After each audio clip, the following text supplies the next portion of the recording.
valandų ir beveik 12 minučių mūsų šalyje. Pats metas diskusijai.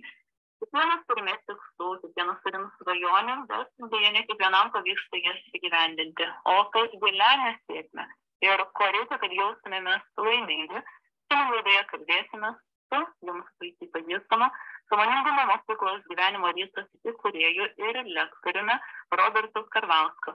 Labas rytas.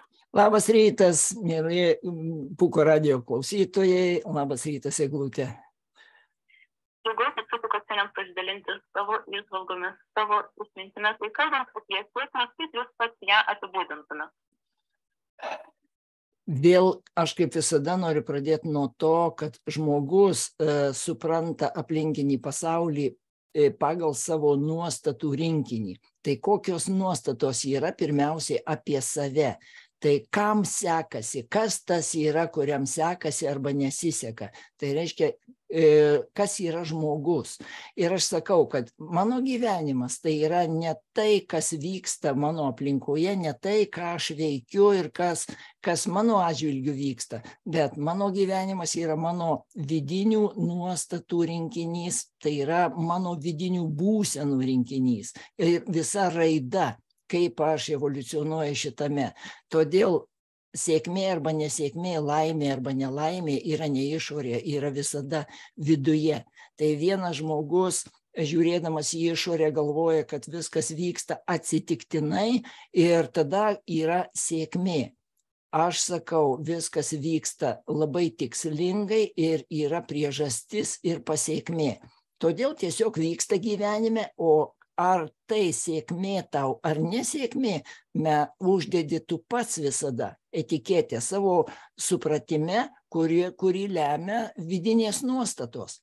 Tai kada mes tvarkomės su vidinėmis nuostatomis, mes tvarkomės realiai su gyvenimu ir su jo išraiška kaip sėkmė arba nesėkmė. Gili filosofija gavosi kažkokia, ar ne? Kaip ir paminėjus, tai dėlnės įstoriai. Tiesų daugelis mes turbūt supranta kaip materialinės sėkmės gausą. Tai šitas suvokimas nėra teisingas. Vėlgi, tam žmogui, kuris taip supranta, tai yra 100% teisinga, nes jo gyvenime yra tokia patirtis, jis tai vertina, jam tai yra tikra. O tas žmogus, kuris tikrai atrado tą vidinį šaltinį, ramybės, laimės, pusiausvyros šaltinį, kuris nepriklauso nuo jokių išorinių dalykų, nuo jokių materialinių vertybių, tai yra jam tas dalykas tikrai neesminis yra. Todėl laimė yra viduje. Laimė lygų meilė, lygų Dievas, kaip šventraščiai rašo, Dievas lygų meilė, pusiausvyra, ramybė, darna, harmonija. Visa tai apie tą patį ir visa tai yra mūsų viduje nepriklausomai nuo išorinių aplinkybių. O Robertai, kaip jūs pats manot, ar jūs gyvenime lydi sėkmė? Aš tuo, kaip gyvenu, esu pilnai patenkintas ir patenkintas esu praktiškai visada. Kas bevyktų, aš žinau, kad visa tai gyvenimas duoda ne veltui. Kai kurie žmonės sako, kad jie serga ir kovoja su ligomis. Ašgi sakau, kas bevyktų mano organizme, tai yra sveikimo procesas. Tai yra procesas, kuris leidžia kažką tai paleisti, iš kažko išsilaisvinti, leidžia susivokti, patirti kažką. Ir visa tai yra tik tai mano labui. Todėl tokių dalykų kaip nesėkmė iš principo neegzistuoja. Tai yra nuostabios gyvenimo galimybės duodamos mums tam, kad mes iš kažko išsilaisvintume, išgyventume kažkokius prieštaravimus ir taptume laisvi nuo jų. Tai materialiniai dalykai yra laikini dalykai ir jie skirti tik tai tam, kad mes patirtume savo vidinę būseną. Paminėjus nesėkmės, iš tiesų kartais žmogų tos gyvenimo pamokos gali ne tik patylėti, stengtis tobulėti, bet gali ir kaip tik labai sugniuždyti. Nuo ko tai priklauso? Tai ir priklauso nuo mūsų vidinių nuostatų. Jeigu mums nuo mažens įdiegtos vidinės nuostatos, kad gyvenime yra nesėkmės, kad gyvenimas yra sunkus, tokiu atveju pagal mūsų vidinės nuostatas nusistato visi mūsų pojūčių organai. Ir jie tada skanuoja pasaulį tik tai nuostatų ribose. Jeigu gyvenimas suknistas, baisus, įtemptas ir visoks kitoks, tokiu atveju mūsų akys mato tik baisius įtemptus dalykus, ausys girdi tik tai apie tai ir viską mes priimam iš gyvenimo tik tai per šitą prizmę. Ir tada mes tiesiog negalim pamatyti to, kas yra džiugu, kas yra lengva, kas yra laisva, nes mūsų nuostatose to neegzistuoja. Aš sakau tokį pavyzdį, sakykime, Paryžiuje vaikšto turistas, kuris domisi ten Louvras, ten Montmartro gatvelės, Paryžiaus katedra, Eifelio bokštas. Ir šalia yra benamis, kuris žiūri į šiukšlių dėžę ir mato, čia skardinėje galima priduoti, čia dar kažkas. Jis nemato tų dalykų, ką mato turistas, o turistas nemato tų dalykų, ką mato tas benamis. Taigi kiekvienas mes skanuojam pasaulį savo nuostatų ribose. Tai, kur mes skiriam dėmesį, tai ir tampa mūsų gyvenimu. Tai kada mes tai suvokiam, tada mes aiškiai galim suvokti, kad mes neišvengiamai pirmiausiai privalom sutelkti dėmesį į tai, kas mums svarbu gyvenime. Ir va šituos prioritetus mes visada galim tvarkyti savyje, jeigu tai suvokiam. Taip ir kartais tiesiog priprantam prie to, kaip yra ir nebepasikalbam, nebeįvertinam to, kad viskas klostosi gerai, kad labiau orientuojamės į tas nesėkmes. Taip, tai rutina jinai įtraukia ir mes užsirakinam tame šablone, kuris įdėtas į mus ir mums atrodo lyg tai viskas ir aišku ir taip ir yra. Ir čia labai svarbus suvokimas, kad mūsų gyvenimas visada patvirtina mūsų nuostatas ir tai tampa mūsų tiesa. Ir kada žmogus sako, vat reikia taupyti juodai dienai, nes juoda diena ateis, tada reikia būti pasiruošus. Ir jeigu šitokia nuostata yra, neišvengiamai tai pasitvirtins to žmogaus gyvenime. Ir tada tikrai ta juoda diena ateis ir jis bus labai teisus. Jis sakys, va, sakiau, juk iš tikrųjų taip ir reikia daryti visada. Ir jis visiems galės aiškinti, kad juoda diena tikrai yra ir tai bus jo gyvenimo tiesa. Jis bus 100% teisus, nes jis tikrai šitaip gyvenimą ir patiria. Tačiau kitas žmogus, kuris sako, kad gyvenime yra viskas sutvarkyta, viskas aprūpinta, kaip kiekviena ląstelė organizme visada viską laiku gauna, taip ir mes iš didžiojo organizmo, iš gamtos, iš Dievo, iš visatos visada gausim tai, ko mums reikės ir būsim apsaugoti nuo to, ko nereikia. Tada ir tas žmogus 100% bus teisus, bet jau savo gyvenime. Taigi mes kiekvienas gyvenam tik savo gyvenimą ir jis yra unikalus, skirtingas nuo kitų. Todėl ginčytis su kito tiesa yra visiškai beprasmiška. Ir sėkmė ar nesėkmė, vėlgi tai yra kiekvieno žmogaus tiesa. Ir tas žmogus, kuris taip gyvena, jis yra teisus savo gyvenime. Tai iš esmės mes galim pritraukti sėkmes ir nesėkmes. Ne tai, kad taip teisingai, tas traukos dėsnis taip ir yra, toks traukia tokį. Tai reiškia, kokia vidinė būsena, kokios tavo nuostatos, tą tu ir gausi gyvenime. Tokias situacijas prisitrauksi, tokią energetiką prisitrauksi. Ir kada mes gyvenime ieškom laimės, gėrio, džiaugsmo, mes neišvengiamai prisitraukiam tokias vibracijas, kurios tai ir išreiškia. Reiškia, mes tiesiog pamatom gyvenime kiekvieno objekto tą pusę, kuri ir yra laimė, džiaugsmas, sėkmė. Jeigu kitas žmogus sako, kad nėra tokių dalykų, yra tik tai košmarai, baimės, nerimai ir taip toliau, jis iš tų pačių dalykų pamato tik tai kitą pusę. Tai va, saulė vienas gali sakyti, kad saulė šildo, saulė gyvybę duoda, o kitas gali pasakyti, kad saulė nudegina odą, duoda melanomą, odos vėžį ir dar kažką. Ir abu jie bus teisūs. Todėl ginčytis čia nėra ko, tiesiog reikia nuspręsti, kokią nuostatą mes priimsim savo viduje. Ir nuo to priklausys, mes laimingi ar nelaimingi.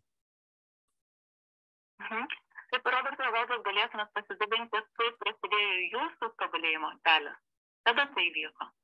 Mano tobulėjimo kelias, iš tikrųjų, aš gyvenau kaip ir visi materialūs loginiai žmonės ir aš buvau logikas, racionalas ir žinojau vieną, kad aš pats turiu sutvarkyti savo gyvenimą ir laimė mano, tai priklauso nuo to, kaip aš susidėliosiu išorinės aplinkybės, kaip aš paveiksiu, ką aš turėsiu gyvenime, ką aš gausiu, ką aš veiksiu. Ir aš galvojau tik šitaip. Ir kada aš pajutau, kad kažkas gyvenime ne taip, kad visos tos pastangos tiesiog atitolina mane nuo tos laimės, kuri buvo vaikystėje. Vaikystėje buvo lengva, laisva, džiaugsminga, entuziazmo daug, žaidimų daug. Ir kada aš pradėjau eiti gyvenimo keliu ir pradėjau rinkti tas aplinkybės, kurias mums nurodo visuomeninė nuomonė, kas yra laimė, kas yra pilnatvė. Ir tada, atrodo, praėjau mokyklą, praėjau darželį, mokyklą, išlaikiau egzaminus, įstojau, specialybę jau gausiu statybininko ir taip toliau. Ir tada aš vienu momentu sustojau ir pagalvojau, palauk, o kur ta būsena, kuri vaikystėje buvo tiesiog laimės šaltinis, ten trykšdavom entuziazmu, džiaugsmu, kur tai yra? Ir tada protas sako, palauk, Robertai, kai pabaigsi mokslus, tada pradėsi dirbti, tada gausi atlyginimą, tada būsi savarankiškas, tada galbūt šeima, ten meilė ir taip toliau, ten gal laimė yra. Gal, bet kažkaip tai aš jau suabejojau tuo, bet eidamas tolyn gyvenime aš pastebėjau, kad realiai aš jau gavau ir tą, ir šitą, ir beveik visi elementai jau surinkti tos laimės, ką mums įteigė visuomenė. Ir aš matau, kad laimė toli, aš ją visiškai praradau. Ir tada tiesiog aš pamačiau, kad dabar toliau aš galiu gauti tik tai to paties, tik dar daugiau. Ir tas daugiau, tai yra daugiau rūpesčių, daugiau įtampos, daugiau nerimų, nes darbe rūpinti, šeimoje rūpintis, gauti ir taip toliau. Ir tai visiškai nešildo, tai atvirkščiai, tai kaip praradimas. Ir tada tiesiog kilo didelė labai įtampa viduje. Ir ji tiesiog pradėjo užvaldyti visas gyvenimo sritis. Darbe stengiasi, matai, kad pradeda iš tų pastangų pavargsti, pradeda nesigauti, pradeda daryti klaidas, tada visą tai persikelia į vidinę būseną, tada į šeimą ir visos gyvenimo sritys pradėjo būti apnuodytos šituo. Ir tada aš pradėjau klausti, kame reikalas, kodėl šitaip yra. Atrodo, aplinkoje yra ir džiaugsmingų dalykų, bet manęs jie pradėjo nebedžiugint. Tai, kas anksčiau džiugino, dabar jau nebedžiugina. Ir aš tada aiškiai gavau supratimą, kad kažkas ne taip su manimi. Ir tada aš atkreipiau dėmesį į save ir aš pagalvojau, kad ko gero aš nelaimingas todėl, kad aš kažkoks neteisingas, kad reikia kažką tai savyje keist. Ir tada aš pradėjau domėtis ir atėjo man informacija apie tai, kad yra saviugdos kažkokios tai technikos, kad yra ir nauja literatūra, ir seminarai, ir viską. Ir aš tiesiog puoliau į tai kaip nuogas į dilgėlės, kaip sakant. Ir tada pradėjau stipriai save spaust, norėdamas išnaikinti savyje tai, kas man netinka, ir užsidėti kažkokį tai kitą kaukę. Ir iš tikrųjų taip ir gavosi. Tai norisi iš karto greitų rezultatų, teisingai, labai gerai pasakė, Eglutė. Tai iš tikrųjų, kada aš pradėjau šitaip save spaust, aš pamačiau, kad kuo toliau, tuo labiau aš įsitempiu viduje, nes aš nenoriu parodyti to, kas yra manyje, pyktis, nerimas, įtampa ir taip toliau, tai pradedi spausti ir laikyti, tai eikvoja labai daug energijos, daug pastangų ir ant fasado kaukę tą tokio aš tobulas, viskas su manim gerai, šitą kaukę išlaikyti ant fasado taip pat yra pakankamai sudėtinga. Ir kuo toliau, tuo labiau reikalauja tai energijos, o energija senka, o entuziazmo nėra. Ir va tada gyvenime persitempi, ir aš iš tikrųjų persitempiau, užteko vieno stipresnio spustelėjimo gyvenime, didesnio ginčo, ir manyje tiesiog viskas atrodo kaip susprogo ir nuplėšė visas kaukės, ir aš pamačiau, kad nei geresnis, nei laimingesnis, nei harmoningesnis, nei ramesnis, nei kitoks esnis aš netapau. Aš tiesiog praradau viską, ir tada atėjo didžioji neviltis. Aš tiesiog pamačiau, kad aš nesugebu tvarkyti gyvenimo ir aš nežinau, ką su tuo daryti. Ir štai tada tiesiog, va tada eilinėme seminare, į kurį tiesiog iš inercijos atėjau, vienas mokytojas man pasakė: Robertai, pats gyvenimo nesutvarkysi. Būtinas atramos taškas, būtina pasitikėjimo šaltinį atrast. Ir jis man tiesiog aiškiai pasakė: ieškok Dievo.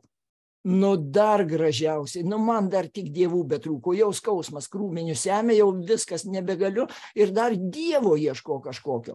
Aš buvau logikas, racionalas, aš žinojau, kad ten Jėzus, Marija, Angelas Sargas, Šventoji Dvasia, Buda, Krišna, Alachas, yra tų dievybių, bet manęs tai nedomino, manęs tai nešildė, aš tiesiog ieškojau, ką aš racionaliai turiu padaryti teisingai, kad susitvarkytų mano gyvenimas.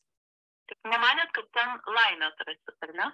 Aš tiesiog jau nežinojau nei kas ta laimė, nei kaip jos ieškoti, jau man buvo visiška neviltis. Ir tiesiog tada tame seminare buvo tylos ramybės praktika būtent tam, kad atrast tą atramos tašką.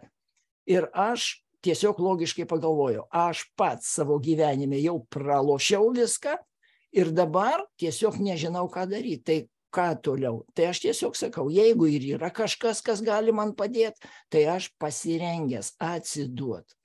Ir va tada toje gilioje ramybėje, kada tikrai atsipalaidavau ir nuleidau rankas ir nustojau kovot prieš kažką ir dėl kažko, va tada atėjo tikrai vidinis dvasinis vadovas, kuris labai aiškiai pasakė: dabar klausyk manęs. Ir tas klausyk atsivėrė kaip visiškai naujas supratimas viduje, kad klausymas tai yra ne ausimis, kad klausymas yra savo širdimi, savo vidumi. Ir man tada buvo labai aiškiai paaiškinta, kad yra kiekviename tai. Ir tai taip paprasta, tai yra intuicija. Tai yra tiesiog nuojauta. Ir kuri labai gali būti stipri ir vedanti, jeigu mes pasitikėsim ir klausysim to. Bet kai mes klausom išorėje, mes neklausom viduje. Ir tada mes negalim išgirsti intuicijos. Tai va, žmogui yra pasirinkimas. Ar gyvent logiką, tai yra išorinių racionalių sprendimų rinkiniu, ar gyvent intuiciją, tai vidinė nuojauta, kas paprastai logikoje yra neigiama ir sakoma, čia yra grybai kažkokie, čia nesuprantami dalykai. O iš tikrųjų tai yra tikroji tiesa, tikrasis informacijos šaltinis, arba aš tai vadinu gyvenimo navigacija. Ir kada tu atsiduodi šitai navigacijai, kada tikrai įsitikini, kad tai veda pačiu optimaliausiu keliu, va tada atsiranda ta tikroji ramybė, kada nebelieka kam prieštarauti, nes gyvenimas pats tave veda. Ir tai supratus, kaip pasikeitė jūsų gyvenimas? Ir tada atsivėrė tokia būsena, kuri tiesiog nenusakoma, atsivėrė pilnatvė. Tada tikrai žinai, kad viskas, kas gyvenime yra, buvo ir bus, viskas yra labai tikslinga ir tam, kad tu būtum laimingas. Dabar pagalvokit, mielieji klausytojai, kiekvienas žmogus patiria kažką, ar ne? Ir tie patyrimai veda mus į kažką. Tai tam, kad ateitum į išsilaisvinimo kelią, kad tikrai nuspręstum tvarkyti save ir kurti savo laimę, tam reikia kritinio kiekio patyrimų, kurie stumtų mus į tai. Argi be skaudžių įvykių, be skaudžių situacijų mes ryžtumėmės kažką keisti gyvenime? Tai ar tos skaudžios situacijos yra blogis?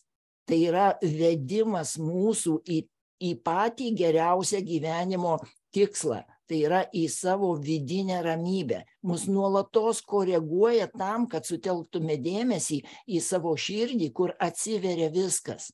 Ir kol mes neišbandysim visko išorėje ir neįsitikinsim, kad tai beviltiška, tol mes ir neatsigręšim į savo vidų. Tai va šitie įvykiai, situacijos aplinkybės, kurios mums kėlė mūsų skausmą vidinį, tai buvo mūsų galimybės. Ir už tai, kada pradedi gyvenimui dėkot, tada tiesiog atsiveria viskas ir žinai, kad gyvenimas tave gydo. Ir tave tai nereiškia kūną, tai reiškia, kad gydo tavo vidinę būseną, gydo tavo jausmus visus, gydo tavo nuostatas. Va čia ir yra pati esmė ir tada pradedi gyvenimui dėkot ir darosi gera gyventi kiekvienoje situacijoje, nepriklausomai palanki jinai pagal logiką, sakykime, iš išorės tau ar nepalanki, tu tiesiog priimi tai kaip galimybę ir su dėkingumu. Va tada ir gaunasi ta laimės būsena, kada nebelieka kam prieštarauti, o tiesiog dėkoji visada viskam ir už viską. Tai jau dabar drąsiai galite pasakyti, kad esate laimingas. Esu laimingas garantuotai už tai, kad tokio dalyko kaip nelaimė, kaip trūkumas, jo neegzistuoja. Mes patys tai sukuriam savo iliuzijoje, savo prote. Ir jeigu mes suvoksim šitą ir ieškosim kitos pusės, tada pasileidžia šitą iliuziją ir viskas, kas yra, tada tiesiog kelia dėkingumą ir džiugina gyvenime. Ir ne vien tik suradot tą laimingo gyvenimo raktą pats, bet ir kviečiat kitus jo ieškoti. Ir turbūt taip ir gimė sąmoningumo mokykla. Taip, kada atsivėrė laimingo gyvenimo raktas, kada šitas algoritmas, būtent apie kurį aš papasakoju, ir atsivėrė manyje, tada man buvo duotas labai stiprus stimulas ir buvo pasakyta, visos dovanos, kurias gauni iš gyvenimo, skirtos ne tau. Kiekvienam, kas prie tavęs prieina, įteik savo dovanų. Tai ir yra ta tikroji tarnystė, kada tu turi perduoti tai, kas tau duota, suvokti. Ir man tiesiog atvėrė laimingo gyvenimo raktą kaip žinių sistemą, kaip žinių kompleksą kartu su patyrimais ir kartu su kasdieninėmis laimės praktikomis, kurias įdiegus į savo kasdienybę, kiekvienas žmogus neišvengiamai pasisuks laimės keliu, vidinės harmonijos keliu. Ir tai man buvo liepta perduoti. Ir tai aš pirmiausiai pradėjau pasakoti žmonėms. Gimė 4 seminarų ciklas su visa video medžiaga ir toliau gimė ir knyga, ir sąmoningumo mokykla, kur yra per 4 pakopas, tiesiog einama, vedama žmogus į dvasinį prabudimą. Tai yra į tokį vidinių įtampų paleidimo lygį, kada ramybės tampa daugiau negu įtampų ir ramybė pati pradeda vystyti tavo gyvenimą, ji pati gesina įtampas ir tiesiog tu gali jau pilnai atsipalaidavęs eiti per gyvenimą. Taip, o kiek jau žmonių sąmoningumo mokykloje atrado tą pilnatvę, tą vidinę ramybę? Nuo 2011 metų pradžios, kada prasidėjo pirmieji mokymai, užsiėmimai sąmoningumo mokykloje, iki dabar jau praėjo 1000 žmonių. Ir iš tikrųjų iki galo, ne visi eina, tai natūralu, žmonės vis tik yra žmonės ir protas kartais nugali, bet tikrai tie žmonės, kurie praeina tą visą kursą, 4 pakopas, didžioji dalis jų atranda dvasinį prabudimą ir išsilaisvina ir iš karto pamato, kad gyvenimas, koks jis bebūtų, jis yra tikslingas kelias į laimę. Visas gyvenimas, koks jisai bebūtų, visada tai yra kelias į laimę. Ir jeigu einam tuo keliu, tai viskas priklauso nuo to, kiek mes prikaupę jau iki tol savyje, kol pradėjom eiti. Ir visą tai, ką prikaupę, mes turėsim tiesiog atpalaiduoti, paleisti, išgyventi. Tai ir sako, kas jau jeigu atėjai iki tos ribos, kad reikia gerti karčias tabletes, tai geriau gerk iš karto. Nes jei negersi, tai tada statys skaudžią klizmą, kaip aš sakau. O jeigu dar nesutiksi, tai darys dar skaudesnę operaciją. Jeigu dar nesutiksi, tada sirgsi skaudžia kritinė liga ir galų gale mirsi skausme. Tai ar tikrai reikia prisilaukti mum iki to? Tai gal jau dabar pradėkim gertas tabletes, kai kam kartesnės, kai kam mažiau, bet tai turėsim išgerti kiekvienas, nes mes turėsim išgyventi viską, ką iki šiol užspaudėm savyje per neteisingas nuostatas. Tai aš to ir linkiu žmonėms, kad kelionę jau laikas pradėti, nes aplinkybės pasaulyje labai komplikuojasi ir labai aktyviai komplikuojasi. Tiesiog, kas stebit pasaulį, tai matot, kiek ir gamta keičiasi, ir visuomeninės struktūros keičiasi, ir socialinės struktūros, ir gydymo ir mokymo struktūros, kokias tik tai nori paimsit, viskas kinta. Ir kada mes įsikabinę į stabilumą ir nenorim, kad būtų kitaip, o tikimės, kad grįš viskas, tai teks labai skaudžiai nusivilt, ir tie nusivylimai tikrai skaudus, todėl jau pradėkim transformuoti savo vidų. Tiesų kartais žmonės jaučiasi nelaimingi, bet kaip ir sako, tiesiog laukia, kad galbūt jie nusipiksos patys neįdedami tam pastangų. Ar reikalingas tame tobulėjimo kelyje pastangų didesnis siekis? Taip, žmonės dažniausiai gyvendami atsitiktinumų pasaulyje galvoja, kad kažkaip kažkas bus kitaip ir vėl sugrįšim į tai ir būsim vėl laimingi. Tai žinot, man labai imponavo Alberto Einšteino posakis apie tai, kas yra beprotybė. Ir jisai pasakė, kad jeigu žmogus nuolatos sistemingai daro gyvenime tą patį ir tikisi kažkodėl, kad nei iš jo, nei iš to kažkas kažkada pasikeis, tai yra beprotiškas noras. Tai va, beprotybėje gyvena didžioji dalis visuomenės, nes bando įsikibti į viską ir galvoja, kad taip ir bus visada, ir kai kažkas keičiasi, žmonės pradeda įsitempt, nervuotis ir spaust save ir spaust aplinką, tai iš tikrųjų yra nesupratimas, kad gyvenime nei viena akimirka nepasikartoja ir kad visą laiką viskas bus kitaip. Ir kai mes norim matyti tik tai taip, mes įsitempiam, pradedam kovot ir per tai prarandam ir ramybę, ir pusiausvyrą, prarandam laimę. Tai aišku, kad einant keliu į laimę, tai mums reikia ne pastangas dėti, o atvirkščiai, mums reikia paleisti pastangas. Ir visos praktikos, visa tai, ką mes darom kelyje į laimę, turi būti nukreipta į atsipalaidavimą. O atsipalaiduosim tada, kada tikrai atrasim pasitikėjimo šaltinį. Kai mes žinosim, kad viskas visada tikrai buvo, yra ir bus taip, kaip reikia, viskas su tuo gerai, tada mes tikrai galėsim atsipalaiduoti. Taigi, paleist viską, kas mus įtempia, atsipalaiduoti, nusiramint, pasitikėti, štai ir yra tas laimingo gyvenimo rakto centras, šerdės esmė ir pagrindas. O kur slypi tas pasitikėjimo šaltinis? Pasitikėjimo šaltinis slypi mūsų vidinių nuostatų komplekse visame. Tai kaip mes nusistatę į gyvenimą. Jeigu mes žiūrėsim į gyvenimą kaip į pilnatvės šaltinį, jeigu mes atrasim kritinį kiekį argumentų, įrodymų, faktų ir patvirtinimų šitam dalykui, tada mes pasitikėsim kiekvieną gyvenimo akimirką, nes visas gyvenimas yra vieninga esybė arba vieninga būtis, kuri nukreipta vienintelė kryptim. Jame nieko daugiau neegzistuoja, kaip tik tai meilė. Ir tai yra pati esmė ir meilė visada veda į save, visą laiką yra kaip traukos elementas kiekvienam. Nes kiekvienas mes turim savo viduje tą meilės dalelę ir mus tiesiog už to kabina, mus traukia į tai. Tai iš tikrųjų tereikia tiesiog atsisukti į savo vidų ir iš tos pusės pasižiūrėti, kad viskas, kas egzistuoja, yra tikslinga, teisinga, teisėta ir būtent taip, kaip yra reikalinga, tam, kad kiekviena gyvenimo visatos Dievo, kaip norim vadinkim, dalelė, būtų pusiausvyroje, darnoje, harmonijoje, lygų laimėje, lygų meilėje. Tai va taip jaučiu gyvenimą.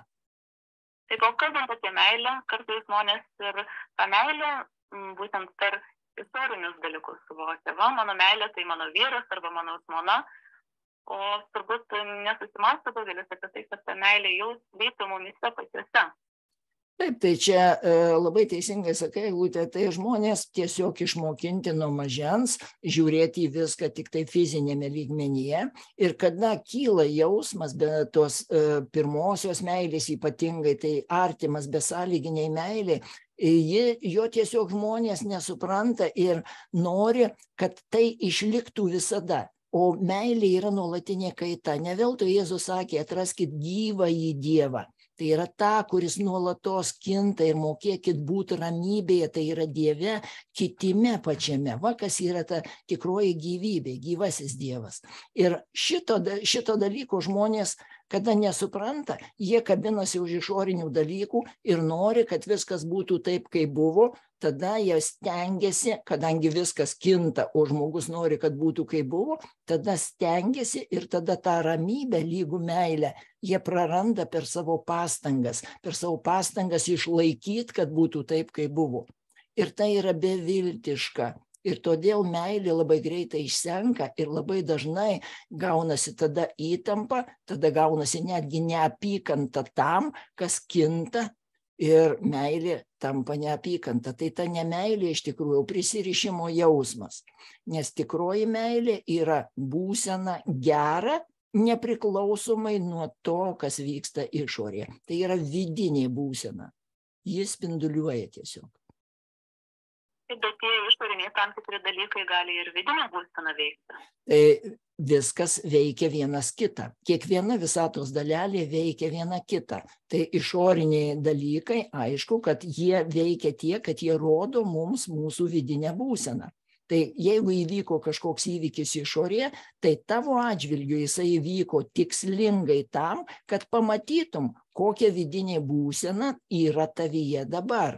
Už ko užkabina. Tai paprastai vidiniai išoriniai įvykiai rodo mūsų viduje, ką mes turim. Tai vieni įvykiai rodo, kad tu esi dėkingas, kad tu esi laimingas, atsipalaidavęs, ramus. Kiti įvykiai rodo, kad tavyje dar šitoje vietoje yra įtampa, prieštaravimas, nerimas.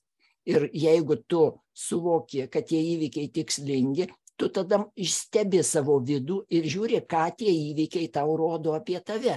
Jeigu rodo tavo meilę, tu dėkoji už tai ir plėti šitą jausmą. Jeigu rodo tavo įtampą, tu dėkoji gyvenimui už šitą įvykį ir sakai, aš pamačiau, dėkoju ir aš einu tvarkyti su savim, su savo įtampom. Ir tai yra vidinis darbas, kurį tu turi atlikti, išsilaisvinti ir viskas. Ir šitoj vietoj, taip pat vietoj įtampos bus ramybė.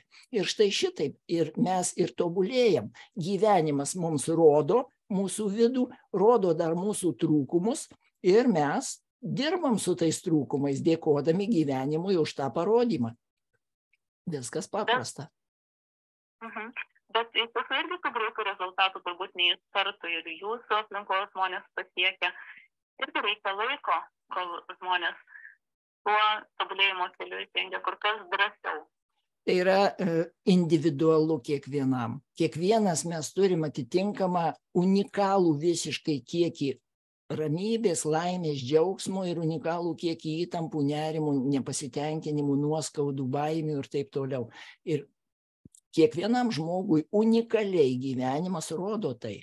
Vienas į tą patį įvykį reaguoja baisiai, siaubingai, kitas pusiau su nerimu, trečias išvis juokiasi iš to ir sako, čia išvis nieko nėra. Tai kiekvienas mes unikalų savo vidų turim. Tačiau kito įvykio atžvilgiu gali būti visiškai priešingai. Todėl kiekvienas mes einam, stebim save gyvenime ir mūsų prievolė, tiksliau ne prievolė, bet mūsų galimybės yra tvarkyti su savim tose vietose, kuriuose mes esam dar nesusitvarkę, kuriuose mums yra prieštaravimai, įtampos ir nerimai. Viskas su tuo taip pat gerai, mums tiesiog tai reikia nuolankiai į tai pasižiūrėti su dėkingumu ir išmokti praktikas atitinkamas, kurios efektyviausių būdų atpalaiduoja visą tai ir paverčia ramybę. Tai tos vidinės ramybės tikrai, manau, daugeliui norisi. O jūs pats, kiek mums tenka bendrauti, visuomet spinduliuojat gerą nuotaiką.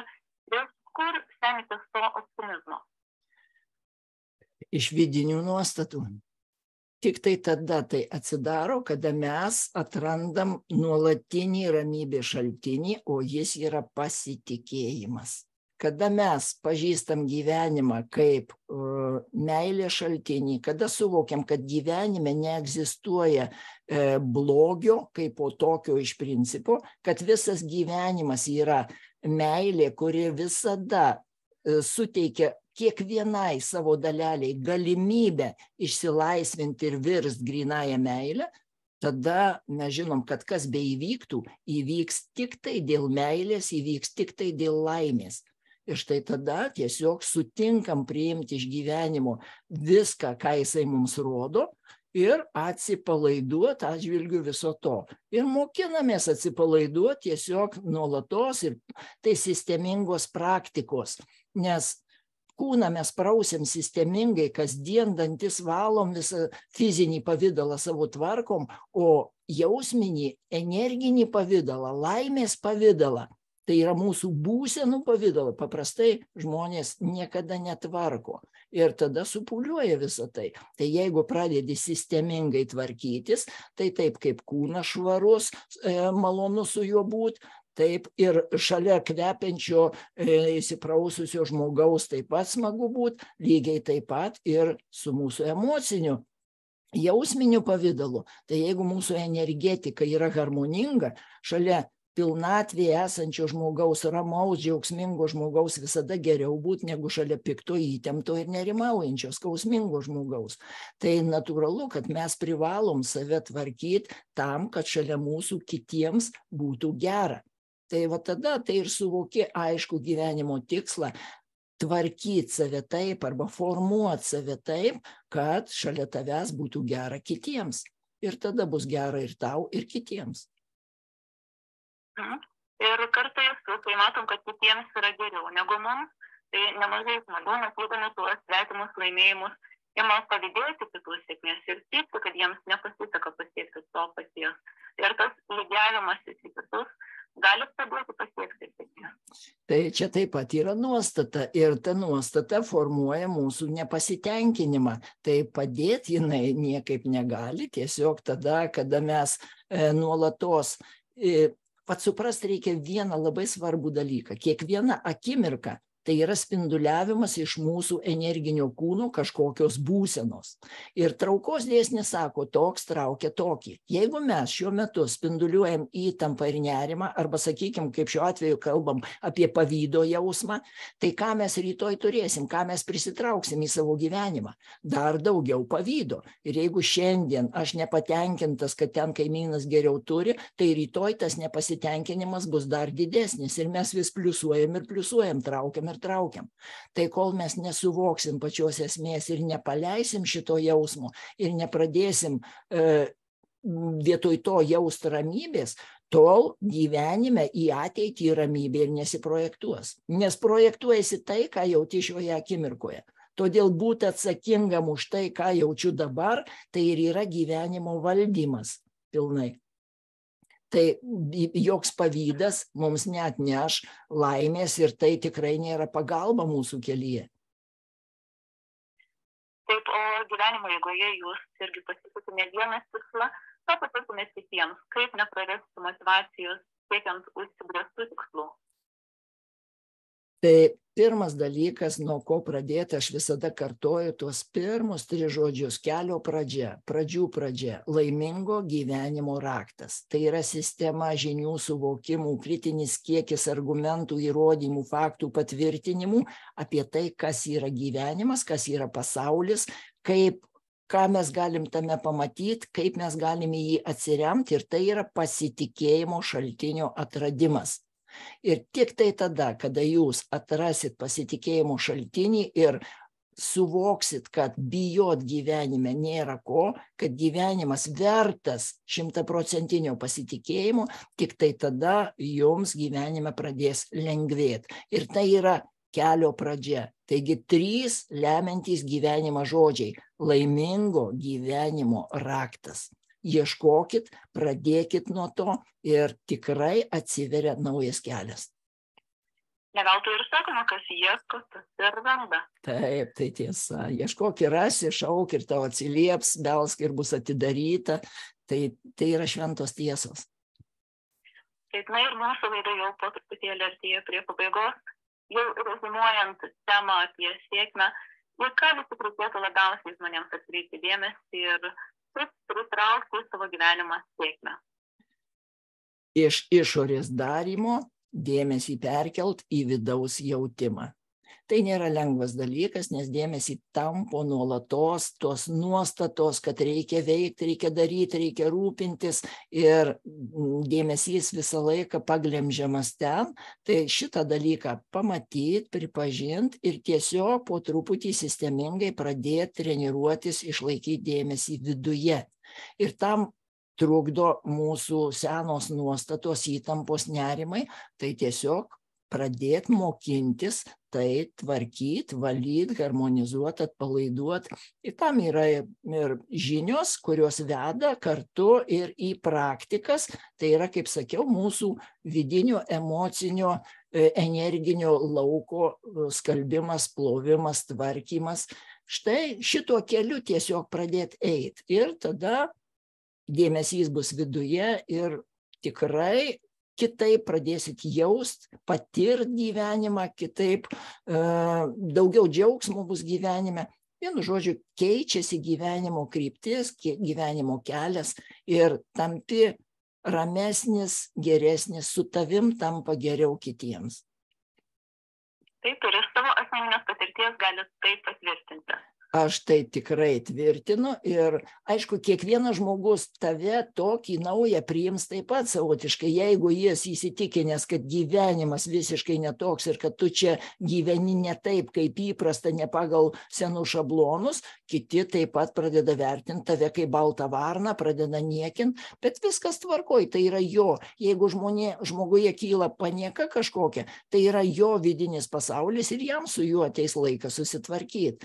Bet ką apie tave besakytų, tau yra visiškai ramu, nes tu žinai, kas tu esi.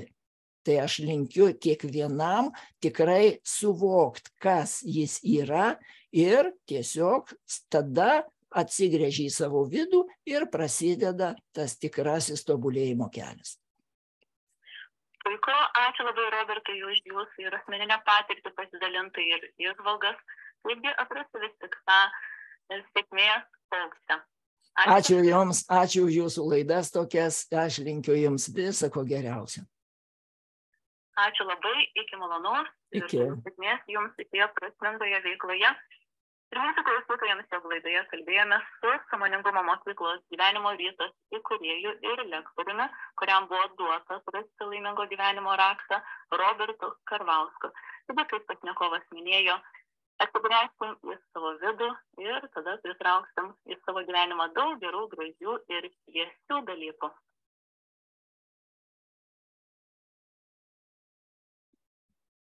Tai štai, brangieji, tokias išvadas pasidarėm. Iš tikrųjų, išvadas pasidarysit jūs kiekvienas savo, kiekvienas pats. Aš tiesiog linkiu kiekvienam atrast pradžią. Va tie 3 žodžiai - laimingo gyvenimo raktas. Ieškokit visą širdimi, pradėkit tai, nes gyvenimas akivaizdžiai stipriai pradėjo vesti tai ir mums rodo viską, kas trukdo.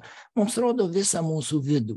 Ir jeigu viduje daugiau įtampų, nerimo negu džiaugsmo, tai mes dažniau ir patiriam tai. Išorinių aplinkybių, situacijų pasėkoje mes jaučiam gyvenimą savo vidumi. Ką mes ten jaučiam?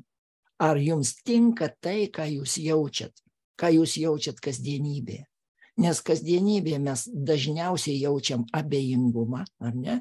Viskas įprasta, viskas nusibodę, viskas nieko įdomaus. Tai turbūt dažniausias jausmas ir toliau labai dažnai jaučiam nepasitenkinimą tuo, kas yra. Tai daugiau ar mažiau, čia tas ne taip, čia šitą, čia tą gerai būtų pakeisti, jau tas nusibodo ir mes ieškom kažkokio tai malonumo Ir ieškom dažniausiai viso to dalyko išorėje.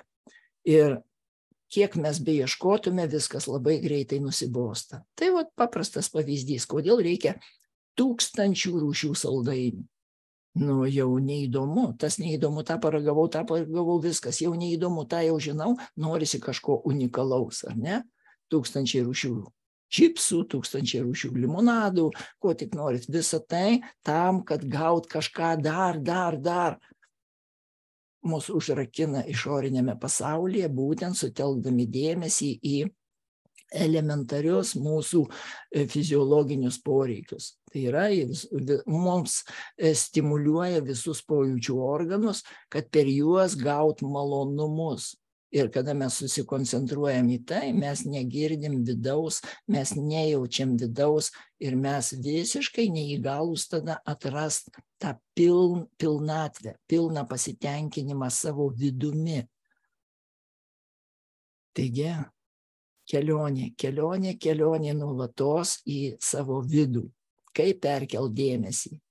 O pažiūrėkit, kas valdo jūsų dėmesį, kas jį tampo, kas atima jūsų dėmesį iš vidaus. Ir tiesiog, ko reikia tam, kad mes susigrąžintume dėmesį. Taigi, laimingo gyvenimo raktas duoda pilną aiškumą, supratimą, argumentus, įrodymus, faktus, patvirtinimus, kaip iš tikrųjų vyksta viskas ir nuo ko pradėti ir kaip keliauti.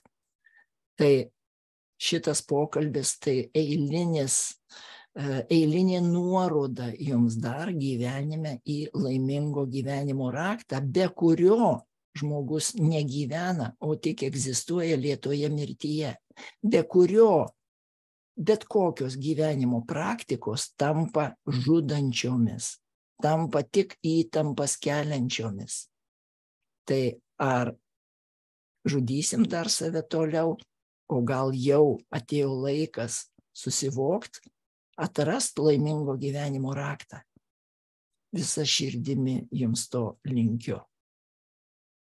Ačiū jums, kad tai išgirdot ir tiesiog, jeigu dar nežinot, kas yra laimingo gyvenimo raktas, tai tiesiog, kaip žargoniškai sako, googlinkit, ieškokit ir tikrai atrasit.